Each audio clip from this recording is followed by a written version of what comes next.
పెదకాకాని మల్లేశ్వర స్వామి ఆలయంలో చోరీ జరిగింది.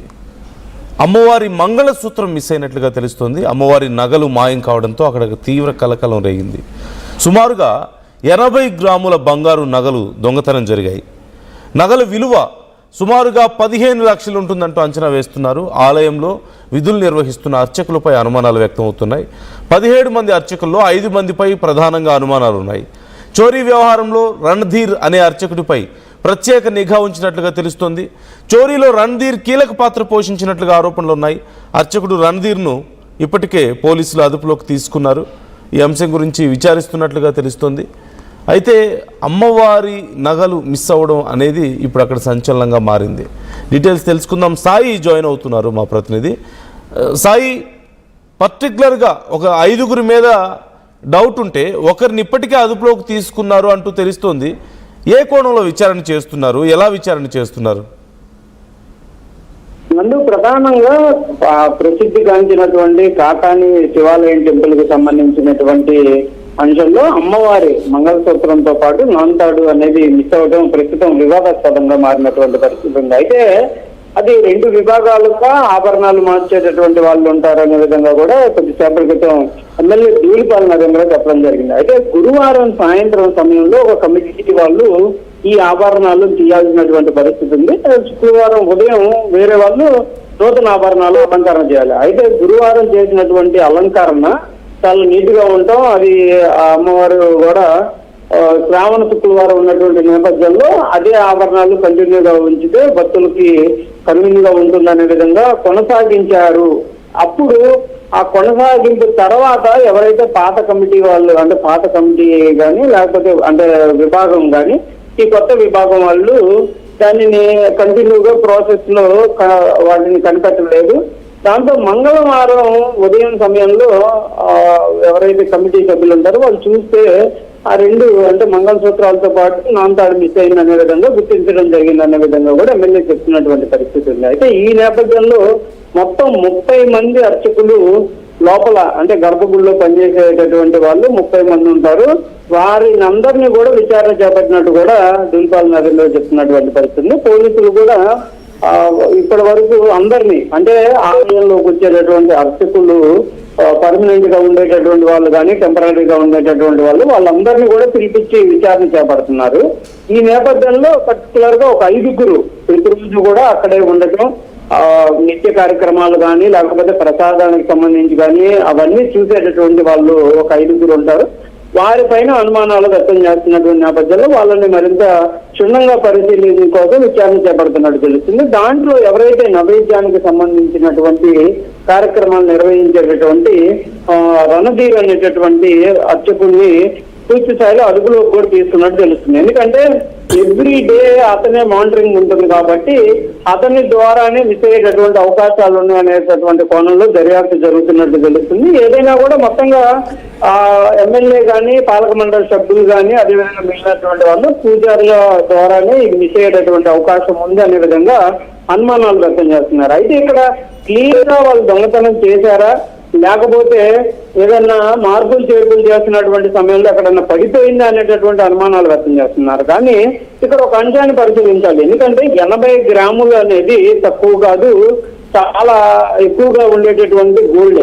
అలాంటిది మిస్ అయింది అంటే 4 రోజుల తర్వాత గమనించామని చెప్పడం అనేది ప్రస్తుతం అవకతవకల్ని బయటపడుతున్నటువంటి పరిస్థితి ఉంది. ఎందుకంటే శుక్రవారం అమ్మవారి అలంకారం నడుతున్నప్పటికీ శనివారం సమయంలో గమనించాల్సినటువంటి పరిస్థితులు ఉంటాయి. కానీ మంగళవారం గమనించామనే విధంగా అర్చకులు చెప్పడం అనేది ఇప్పుడు వివాదాస్పదంగా మారినటువంటి అంశం.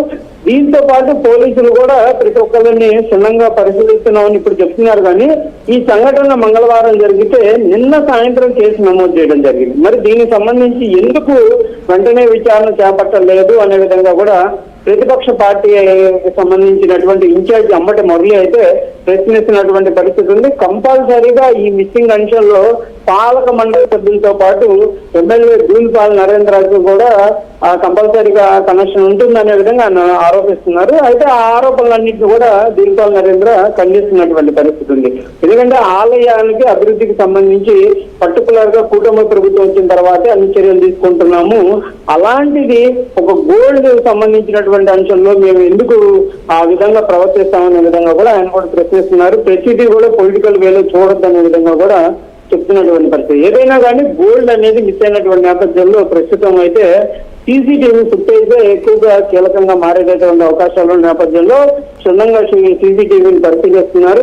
కంపల్సరీగా ప్రస్తుతం అదుపులోకి తీసుకున్నటువంటి ఎవరైతే ఆ వ్యక్తి ద్వారా కొంత ఇన్ఫర్మేషన్ కూడా సేకరిస్తున్నటువంటి పరిస్థితులు ఉన్నాయి. అయితే ఇక్కడ ఒక అంశం, ఈ అర్చకుల ద్వారా ఇన్ఫర్మేషన్ బయటికి వెళ్ళిందా లేకపోతే ఎవరి ద్వారా వెళ్ళిందనే కోణంలో కూడా ఇంటర్నల్ గా అంటే టెంపుల్ కి సంబంధించినటువంటి పాలక మండలి సభ్యులతో పాటు పూజారులందరినీ కూడా ఇంటర్నల్ గా కూడా విచారణ జరుగుతుంది అనే విధంగా కూడా తెలుస్తుంది. ఏదైనా కానీ అమ్మవారి ఇంటర్నల్ గానే లోపల ఉన్న వాళ్ళ పని ఇది ఖచ్చితంగా అని ఎలా కన్ఫర్మ్ చేసుకోగలిగారు అక్కడ ఉన్న వాళ్ళు? అండ్ ఇంతకుముందు ఎప్పుడైనా ఇలాంటివి జరిగాయా సాయి అక్కడ? అంటే గతంలో కూడా అమ్మవారికి సంబంధించినటువంటి ఆభరణాలు మిస్ అవ్వడం జరిగింది. అప్పుడు కూడా కొంత కలకలం రేపడంతో 2 రోజుల తర్వాత ఒక క్లీన్ చేస్తున్నటువంటి కుండీలో ఈ ఆభరణాలు పడిపోయాయి అంటూ కూడా తీసుకొని వచ్చి వాటిని మళ్ళీ అమ్మవారికి అలంకరించారు. అయితే ఇప్పుడు ఈ అంశంలో కూడా అలానే జరుగుతుంది అనే విధంగా అనుమానాలు వ్యక్తం చేస్తున్నటువంటి పరిస్థితులు ఉన్నాయి ప్రజెంట్. అయితే ఇక్కడ ఒక ఆరోపణ అయితే, ఒకటి ఆభరణాలు వరుసగా మిస్ అవుతున్నాయి, అవి వెలుగులోకి రాగానే వేరే చోట సేమ్ అదే ఆభరణాలు చేయించడం, వాటిని తీసుకొని వచ్చి అమ్మవారికి అలంకరించడం జరుగుతుంది అనేది ఒక అంశం బయటకు వస్తున్నటువంటి పరిస్థితుల్లో ఆ కోణంలో కూడా విచారణ జరగాలనే విధంగా కూడా ప్రతిపక్ష పార్టీలు అయితే డిమాండ్ చేస్తున్నటువంటి పరిస్థితి ఉంది. ఎమ్మెల్యే అయితే మాత్రం ఈ అంశాలని క్లియర్ గా ఖండిస్తున్నారు. అలాంటి పరిస్థితి ఎక్కడ ఉండదు. ఒకవేళ నిజంగా ఇలాంటి జరిగితే ఎవరు చేస్తున్నారు ఏంటనేది వాళ్ళకి గనక తెలిస్తే ఆ పేర్లు ఎక్కడ తయారు చేస్తున్నారో ఆ వివరాలు మాకు ఇవ్వాలనే విధంగా కూడా ఆయన కోరుతున్నారు. ఏదైనా కానీ అంతా కూడా టెంపుల్ వ్యవహారం భక్తులకు సంబంధించినటువంటి అంశం. ఇక్కడ అధికార పక్షమా లేకపోతే ప్రతిపక్షమా అనేది పక్కన పెడితే ఒక భక్తులు వందలాది మంది వెళ్ళి అమ్మవారిని దర్శనం చేసుకుంటారు, వాళ్ళ కోరికలు తీర్చుకుంటారు. దాంతో వాళ్ళు ఇచ్చేటటువంటి హుండీ డబ్బులు కానీ లేకపోతే కొంతమంది అమ్మవారికి డైరెక్ట్ గా ఈ ఆభరణాలు చేయిస్తా ఉంటారు. ఎందుకంటే వాళ్ళు ఒక నమ్మకంతో చేసేటటువంటి ప్రక్రియ. అలాంటి ప్రక్రియలు ఇవన్నీ మిస్ అవటం, ఇది వివాదంగా మారటం, ఒకరిపైన ఒకరు ఆరోపణ చేసుకోవడం అనేది నిజంగా భక్తులు అయితే తీవ్ర ఆగ్రహాన్ని వ్యక్తం చేస్తున్నటువంటి పరిస్థితుల్లో ఇలాంటి సంఘటనలు జరగకుండా చర్యలు తీసుకోవాలనేది భక్తుల నుంచి వినిపిస్తున్నటువంటి మాట. మరి పోలీసులు ఈ విచారణ అయితే జరుగుతుందని, అదేవిధంగా కొంతమందిని అదుపులోకి తీసుకున్నారు కాబట్టి వాళ్ళ నుంచి పూర్తి స్థాయిలో ఇన్ఫర్మేషన్ దొరుకుతుందా, లేకపోతే గతంలో అనుమానం వ్యక్తం చేస్తున్నట్టు ఇప్పుడు కూడా 2 రోజుల్లో మళ్ళీ అలాంటి ఆభరణాలు తెచ్చిపెట్టేటటువంటి పరిస్థితులు ఉంటాయా? ఒకవేళ పెట్టినా కూడా అప్పుడన్నా కనీసం ఆ పెట్టిన వ్యక్తులు ఎవరనేది గుర్తించేటటువంటి పరిస్థితి ఉంటుందో చూడాలి. ఏదైనా కానీ కాకాని టెంపుల్ అనేది చాలా రోజులుగా ఒక వివాదాల్లో చుట్టుముడుతున్నటువంటి పరిస్థితులు అయితే కనిపిస్తున్నాయి నందు. Right. Thank you Sai, thanks for the details.